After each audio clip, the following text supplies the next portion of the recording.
के महान वैज्ञानिक चार्ल्स डार्विन का जन्मदिन है। 1809 ईस्वी में आज ही के दिन 12 फरवरी का उनका जन्म हुआ था और 1883 में इनका निधन हुआ। दोस्तों, चार्ल्स डार्विन एक प्रगतिशील परिवार के लोग थे और उनका दादा भी जो है वैज्ञानिक विचारधारा के थे और उन्होंने भी जो उपनिषद के जो विचार था करीब 13वीं शताब्दी में ही वो अपना विचार रखते थे और उसके बाद 16वीं शताब्दी में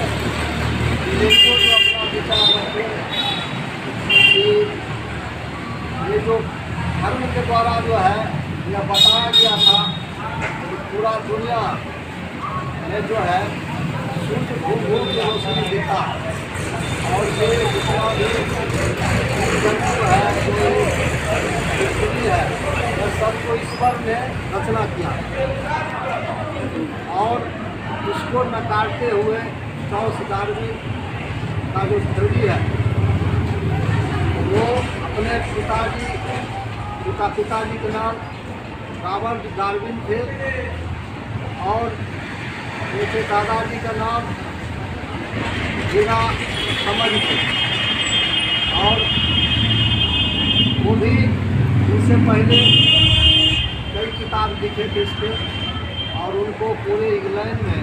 खास करके जो चर्च है जो पूरी दुनिया के धर्म गुरु बनते हैं वो जो है उनके खिलाफ बहुत आवाज़ दिए, उनका आलोचना हुआ पूरी दुनिया में। उसके बाद जब ये बड़े हुए तो चार्ल्स डार्विन शुरुआती दौर में ही अपने दादा और पिता के विचार पर जो है काम करना शुरू किए और कैम्ब्रिज यूनिवर्सिटी में उनका दाखिला हुआ था और वहाँ पढ़ने लगे और जीव जंतु के रिसर्च करने लगे और यूनिवर्सिटी के तरफ से जो है समुद्र में खोज करने के लिए वहाँ पे एक योजना बनाई गई और इनको इनवाइट किया गया और एक जहाज था, उस जहाज पे और भी शिक्षक विद्यार्थी विद्वान लोग और निकले पूरे भ्रमण पे देश दुनिया को भ्रमण करने के लिए और उसी दरमियान जो है अनेकों जीव जंतु को शेष को अध्ययन करके और जो जीवित जीव जंतु थे उसको अध्ययन करके चार्ल्स डार्विन ने अपना शोध पत्र जो है प्रकाशित किया। वो करीब लौटते समय तक 1500 प्रकार के जीव जंतुओं को उन्होंने अपने रिपोर्ट में चर्चा की। उसके बाद पूरे दुनिया में हलचल मच गई और उन्होंने जो विकासवाद का जो मेन सिद्धांत था उसके जो है तेजी से काम करना शुरू किया और 1831 से लेके आगे जो उनका अध्ययन रहा, जो शोध पत्र जारी किए, उसमें बताए हैं कि जो पूरे दुनिया में जो विकास हुआ वह एक कोशीय जीव से हुआ। उसका वैज्ञानिक कारण है, जैसे कि सबसे पहले समुद्र में कजली हुआ, कजल से ही एक कोशिकीय जीव की उत्पत्ति हुई। उसी जीव से जो है विकसित होते होते समुद्र में अनेकों प्रकार के जो है कीड़ा पैदा हुआ, मछली पैदा हुआ। उसी से परिवर्तित होते होते बड़ा मछली, मगरमच्छ, उसके बाद जो है डायनासोर जैसा विशाल जानवर जो है उत्पत्ति हुआ। और इस तरह से जो है पानी के जीव और जो है पृथ्वी पर आ गया, और जो है एक दूसरे के क्रॉस, यानी कि एक जीव दूसरे जीव के साथ संबंध होने के बाद एक तीसरे जीव को निर्माण हुआ। जैसे कि उदाहरण में दिया गया है कि एक गधा और एक घोड़ा के बीच संबंध होता है तो खच्चर पैदा होता है। तो ये जो है वैज्ञानिक दोगलापन, यानी कि एक जीव दूसरे जीव के साथ जब संबंध करता है तो एक तीसरे जीव का जो है उसमें उत्पत्ति होता है। यानी कि जीवों की जो उत्पत्ति होती है उसके जो वैज्ञानिक जो चार्ल्स डार्विन ने अपना विचार में रखे हैं, उसमें क्या गया है कि हजारों किस्म का डीएनए होता है और सैकड़ों किस्म के हार्मोन होते हैं, जो कि कोई भी जीव जंतु जब गर्भ में रहता है और जब वो 9 दिन का होता है तो वो मानव हो, सांप हो, हाथी हो, घोड़ा हो, कोई भी प्रकार के जानवर हो, तो उसका रंग रूप एक जैसा होता है। कोई ये नहीं कह सकता है कि ये दूसरे दुनिया से आया है, इसको भगवान ने इसे बनाया, इसको ऐसे बनाया। उसका जो है मूर्ति जो होता है वो बिल्कुल एकदम एक जैसा होता है। और जब 9 दिन के बाद जब विकसित होने लगता है तो जानवर का अलग रूप लेता है, जो मनुष्य का जो जेनेटिक होता है उसका अलग रूप होता है, मानव बन जाता है। तो उसमें जो है हार्मोन का उसमें जो है बहुत बड़ा योगदान होता है। तो इस प्रकार से चार्ल्स डार्विन ने आज से 200 वर्ष पहले जो अपने किताब लिखे हैं उसमें विस्तार से बताया, और उन्होंने बताया कि पूरे दुनिया में जो जीवों की जो उत्पत्ति का जो रेशियो है वह रेशियो है 1 से 2 और 2 से 4 होता। इस प्रकार से उसका डेवलपमेंट होता, बहुत तेज़ी से बढ़ता। और पृथ्वी पे जो पोषण के लिए जो भी जीव जंतु है पृथ्वी पर, उसको भोजन के लिए जो उपाय होते हैं, जो मात्रा होता है वो कम तेज़ी से बढ़ता। यानी कि 2 है तो उसमें जो है थोड़ा थोड़ा जो है उसका बढ़ता है। तो जीव ज़्यादा होने के चलते जो है संघर्ष होता है। जब तक कोई भी जीव पूरा पोषक तत्व नहीं खाएगा और वातावरण में अपने आप को नहीं ढाल लेगा तब तक वो बच नहीं सकता। इसीलिए शुरुआती दौर में बताया गया है, चार्ल्स डार्विन के जो विकासवाद के सिद्धांत है उस किताब में बताया गया है कि जो व्यक्ति संघर्ष नहीं करेगा, जो व्यक्ति वो इस धरती पर जीवित नहीं रह सकता। और इसी के कारण जो है कि एक दूसरे के संघर्ष में जो जीव अपना पोषण जुटा पाते हैं, अपने आप को इस प्राकृतिक आपदा से और विपदा से बचा पाते हैं, वो अधिक दिन तक जीवित रहते हैं। और जो इस संघर्ष में पीछे रह जाते हैं उसकी मौत हो जाती है। इसका कारण है कि वो चार्ल्स डार्विन ने अपने रिपोर्ट में बताया है कि दुनिया में सबसे कम बच्चा हाथी देता है, यानी कि 12 वर्ष में 1 बच्चा देता है। और उन्होंने बताए कि अगर सिर्फ हाथी के बच्चा अगर 2, 4, 10 बरस तक अगर कोई भी बच्चा नहीं मरे तो पूरा पृथ्वी हाथी से ही भर जाएगा। जो कि इतना 12 बरस में बच्चा देता। बहुत सारे जीव जंतु तो ऐसे हैं कि मतलब जो है 2 महीना 3 महीना में भी अंडे देते हैं, और जो है साल में कई बार अंडे बच्चे देते हैं। तो इनका जो है मूल यही थ्योरी था कि पहले जो है एक कोशिकीय जीव बने, अमीबा, उससे परिवर्तित होते होते अनेकों प्रकार के जीव बने, पृथ्वी पे वो आए। पृथ्वी पे जो है विकास का सिद्धांत दे रहा है कि पहले जो है अनेकों प्रकार के जीव उत्पत्ति हुए, उसके बाद जो है बंदर तक आए, बंदर से वनमानुष बने, वनमानुष से चिंपांजो बने, चिंपांजो से जो है मनुष्य के रूप में जो है आते गए, और जो है उसके बाद जो है आज जो है इतना विकास हुआ। पूरे दुनिया में जो बीमारी इलाज करने की खोज हुई है, इनके ही सिद्धांत के द्वारा हुआ। कहा जाता है कि पूरे दुनिया में जो बैक्टीरिया युक्त जितने भी बीमारी है उनका तो दवाई बन चुका, और जो वायरस युक्त बीमारी है, यानी कि बैक्टीरिया इतना छोटा होता है कि वो नंगे आँख से दिखाई नहीं देता है, उसके लिए माइक्रोस्कोप शीशा चाहिए। और वायरस जो होता है उससे भी 1000 गुना छोटा होता है, उसके लिए और भी उत्तम यंत्र की ज़रूरत पड़ता है देखने के लिए। तो इनके खोज से यह पता लग सका कि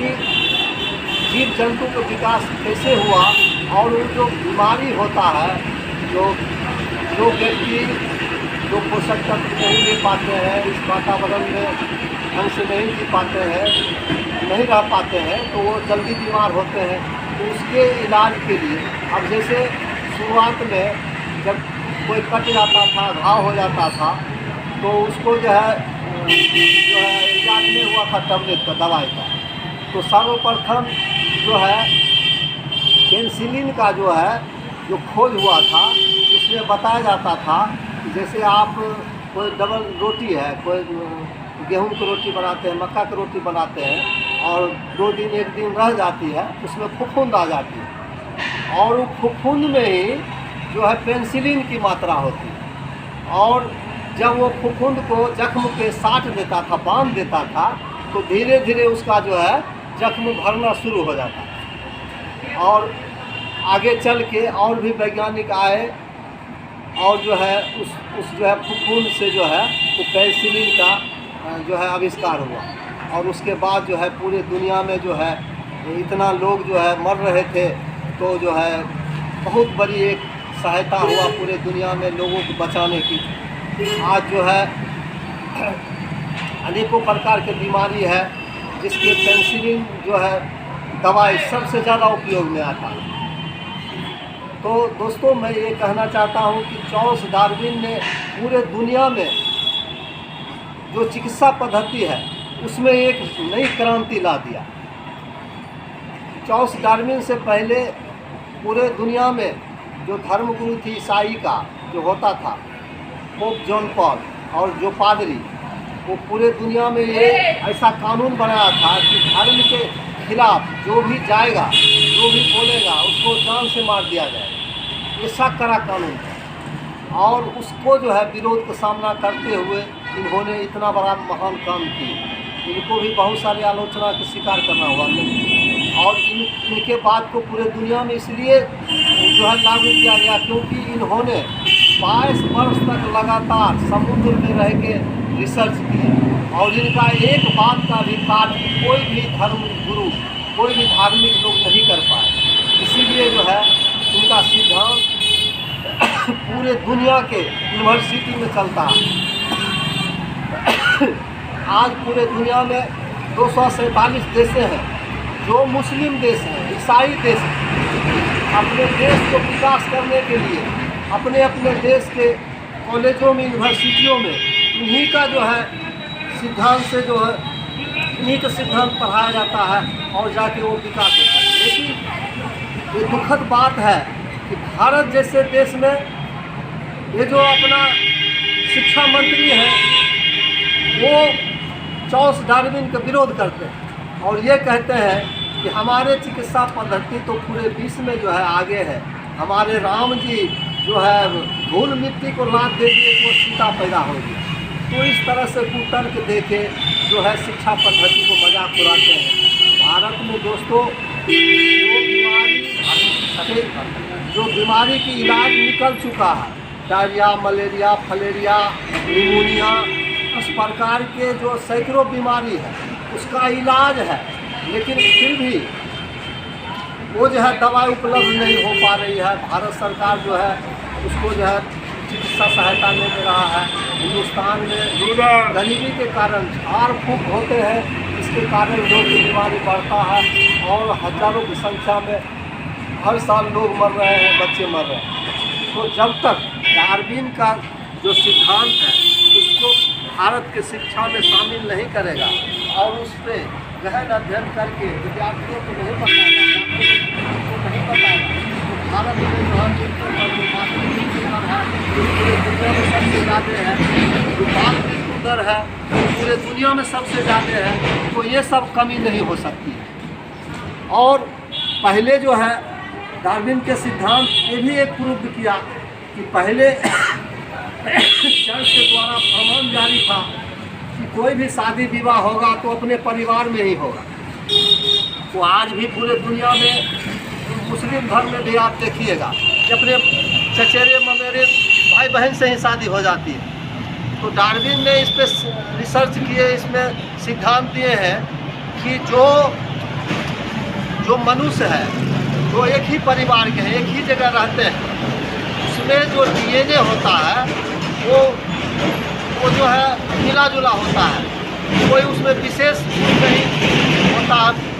बाहर के दुनिया से या दूसर देश या हो या जिला से बाहर हो या राज्य से बाहर हो, वहाँ के जो वातावरण है, वहाँ की भौगोलिक स्थिति है, तो वहाँ के हिसाब से अलग डीएनए होता है, उसमें कुछ गुणवत्ता अलग होती है। तो उसमें